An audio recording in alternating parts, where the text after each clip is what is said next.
কিয়ামতের ঠিক আগে এই পৃথিবীর সাক্ষী হবে এমন এক ভয়ঙ্কর ফিতনার, যার নাম শুনলেই মানুষের শরীরের লোম খাড়া হয়ে যায়। এটি হলো হাজার হাজার বছর ধরে বন্দী থাকা এক ভয়ঙ্কর জাতির গল্প। এটি হলো ইয়াজুজ ও মাজুজের কাহিনী। ইয়াজুজ ও মাজুজ হলো হযরত নূহ আলাইহিসসালামের বংশ থেকে আসা এক জাতি। তারা আমাদের মতোই মানুষ, কিন্তু তাদের স্বভাব চরিত্র আর চেহারা সাধারণ মানুষের মতো নয়। হাদিসের বর্ণনা অনুযায়ী তারা হবে বেটে, তাদের মুখ হবে চ্যাপ্টা, নাক হবে ছোট এবং চোখগুলো হবে ছোট ছোট। তাদের সংখ্যা এতটাই হবে যে তা মানুষের কল্পনাকেও হার মানায়। তারা যখন কোনো একটি নদীর পাশ দিয়ে যাবে, তখন তারা সেই নদীর সমস্ত পানি পান করে শেষ করে ফেলবে। এই জাতি এতটাই ভয়ঙ্কর হবে, একটা নদীর পানিকেও তারা মিনিটের মধ্যে শেষ করে দিতে পারে, নদীকে মরুভূমিতে পরিণত করে দিতে পারে। তাদের প্রধান বৈশিষ্ট্য হলো তাদের সীমাহীন নিষ্ঠুরতা। তারা কোনো এলাকায় ঢুকলে সেখানে প্রাণের কোনো চিহ্ন রাখে না। তারা সেখানকার সব ফসল নষ্ট করে ফেলে, সব গাছপালা উপড়ে ফেলে, সব পশু পাখি মেরে ফেলে এবং নারী পুরুষ শিশু কাউকেই ছাড়ে না। সবাইকে নির্দয়ভাবে হত্যা করে। বহু শত বছর আগে বাদশাহ জুলকারনাইন নামে আল্লাহর এক নেককার বান্দা ইয়াজুজ ও মাজুজের অত্যাচার থেকে মানুষকে বাঁচানোর জন্য দুটি পাহাড়ের মাঝখানে লোহা ও তামা গলিয়ে এক শক্ত প্রাচীর তৈরি করে দিয়েছিলেন। সেই দিন থেকে তারা সেই প্রাচীরের ওপারেই বন্দী অবস্থায় আছে। হাজার হাজার বছর ধরে প্রতিদিন সকালে তারা সেই প্রাচীরটি ভাঙার জন্য কঠোর পরিশ্রম করে।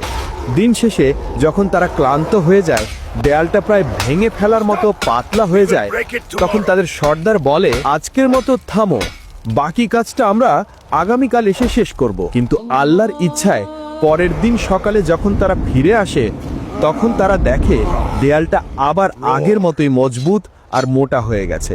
তখন তারা আবার দেয়ালটাকে ভাঙার জন্য লেগে যায়। এভাবেই চলছে দিনের পর দিন, বছরের পর বছর, কিন্তু দেয়ালটা ভেঙে তারা বাইরে আসতে পারে না।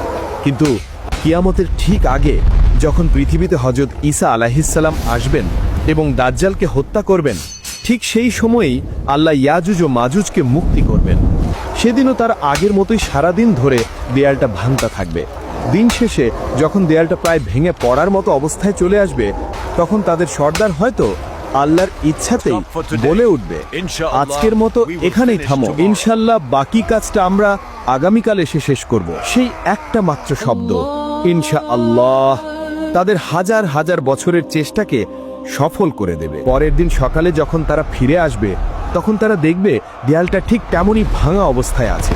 এরপর তারা এক ধাক্কাতেই সেই দেয়ালটা ভেঙে ফেলবে এবং কোটি কোটি ইয়াজুজ ও মাজুজ বন্যার পানির মতো তীব্র গতিতে সারা পৃথিবীতে ছড়িয়ে পড়বে। তাদের আগমনের সাথে সাথেই পৃথিবীতে শুরু হবে এক চরম বিপর্যয়, এক ভয়ঙ্কর দৃশ্য। তারা যখন উঁচু ভূমি থেকে দল ভেদে নামতে থাকবে, তখন মনে হবে যেন পাহাড়ের উপর থেকে এক বিশাল কালো সমুদ্রের ঢেউ নেমে আসছে। তাদের চিৎকারে আর পায়ের শব্দে মাটি কাঁপতে থাকবে। তারা তাদের যাত্রাপথে যা কিছু পাবে সব কিছু ধ্বংস করে দেবে। সবুজ ফসলের মাঠ তাদের পায়ের নিচে পিষে ধুলোয় মিশে যাবে। ফলের বাগানগুলো তারা উপড়ে ফেলবে। শহরের পর শহর তারা জ্বালিয়ে পুড়িয়ে ছারখার করে দেবে। তারা যখন জেরুজালেমের তাবারিয়া নদীর পাশ দিয়ে যাবে, তখন তারা সেই নদীর সমস্ত পানি পান করে শেষ করে ফেলবে। নদীটা একদম শুকিয়ে মরুভূমির মতো হয়ে যাবে। কিছুক্ষণ পর যখন তাদের শেষ দলটি সেই শুকনো জায়গার পাশ দিয়ে যাবে, তখন তারা একে অপরকে বলবে, হয়তো কোনো এক সময় এখানে পানি ছিল। পৃথিবীর মানুষ ভয়ে আতঙ্কে দিশাহারা হয়ে যাবে। তারা নিজেদের ঘর বাড়ি ছেড়ে পাহাড়ের গুহায় এবং জঙ্গলে গিয়ে আশ্রয় নেয়ার জন্য ছুটতে থাকবে। কিন্তু ইয়াজুজ ও মাজুজের হাত থেকে পালানো প্রায় অসম্ভব হবে।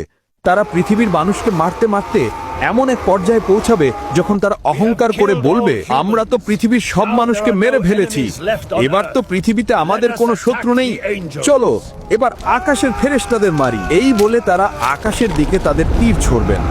আল্লাহর তাদের এই অহংকারকে পৃথিবীর মানুষের সামনে প্রকাশ করার জন্য সেই তীরগুলোকে রক্তমাখা অবস্থায় তাদের কাছে ফিরিয়ে দেবেন। রক্তমাখা তীর দেখে তারা আনন্দে চিৎকার করে বলবে, দেখো আমরা আকাশে ফেরেশতাদের মেরে ফেলেছি, এখন আমরাই এই মহাবিশ্বের শাসক। তাদের এই ভয়ঙ্কর অত্যাচারে পৃথিবীর ঈমানদার মানুষেরা খুবই বিপদে পড়ে যাবেন। হযরত ঈসা আলাইহিসসালাম এবং তার সাথে থাকা মুমিনরা তখন তুর পাহাড়ে আশ্রয় নেবেন। সেখানে তারা অনেক কষ্টে পড়বেন। খাবারের এমন অভাব দেখা দিবে যে একটা গরুর মাথার দাম 100টা সোনার মুদ্রার চেয়েও বেশি মনে হবে। ক্ষুধা আর কষ্টে ইমানদারদের অবস্থা নাজেহাল হয়ে যাবে। সেই কঠিন আর অসহায় মুহূর্তে যখন বাঁচার আর কোনো উপায় থাকবে না, তখন হযরত ঈসা আলাইহিসসালাম এবং তার সঙ্গীরা আল্লাহর কাছে 2 হাত তুলে দোয়া করবেন। আল্লাহর তাদের দোয়া কবুল করবেন। তিনি ইয়াজুজ ও মাজুজের উপর এমন এক গজব পাঠাবেন যা কোনো মানুষ কল্পনা করতে পারবে না। আল্লাহর তাদের ঘাড়ে নাগাফ নামের এক বিশেষ ধরনের পোকা পাঠিয়ে দেবেন। সেই পোকাগুলো তাদের ঘাড়ের মধ্যে ঢুকে তাদের শরীরকে ভেতর থেকে খাওয়া শুরু করবে। কোটি কোটি ইয়াজুজ ও মাজুজ, যারা একটু আগেও নিজেদেরকে পৃথিবীর শাসক বলে দাবি করছিল, তারা এই ছোট্ট পোকার আক্রমণে এক মুহূর্তের মধ্যে পোকা মাকড়ের মতো ছটফট করতে করতে মারা যাবে। তারা সবাই একসাথে পচে গলে এমনভাবে মারা যাবে যে তাদের মরা দেহের দুর্গন্ধে পৃথিবীর বাতাসে নিঃশ্বাস নেওয়াই কঠিন হয়ে যাবে। তখন হযরত ঈসা আলাইহিসসালাম আবার আল্লাহর কাছে দোয়া করবেন। আল্লাহ তখন উটের ঘাড়ের মতো বিশাল বিশাল পাখি পাঠাবেন। সেই পাখিরা ইয়াজুজ ও মাজুজের কোটি কোটি লাশ তুলে নিয়ে আল্লাহ যেখানে চাইবেন সেখানে ফেলে দিয়ে আসবেন। এরপর আল্লাহ এমন এক রহমতের বৃষ্টি পাঠাবেন যা পৃথিবীর প্রতিটি কোণকে ধুয়ে মুছে একদম পরিষ্কার আর পবিত্র করে দেবে। আর তারপর পৃথিবীতে শুরু হবে এক নতুন শান্তির যুগ, যা আল্লাহর দেয়া বরকতে পরিপূর্ণ থাকবে। এই ভয়ঙ্কর কাহিনী আমাদের এটাই শিক্ষা দেয় যে আল্লাহর পরিকল্পনা আর ক্ষমতার কাছে পৃথিবীর কোনো শক্তিই টিকে থাকতে পারে না। আর ঈমানদারদের জন্য আল্লাহর সাহায্য সব সময় প্রস্তুত, যদি তারা ধৈর্যের সাথে তার কাছে সাহায্য চায়। ইয়াজুজ ও মাজুজের এই কাহিনী যদি আপনার ঈমানকে শক্তিশালী করে থাকে, তাহলে ভিডিওটিতে একটি লাইক দিন এবং আপনার প্রিয়জনদের সাথে শেয়ার করে এই গুরুত্বপূর্ণ জ্ঞানটি ছড়িয়ে দিন। আমাদের চ্যানেলটি সাবস্ক্রাইব করে ইসলামের এমন আরও মহর্তিময় এবং শিক্ষণীয় কাহিনী জানার জন্য আমাদের সাথেই থাকুন।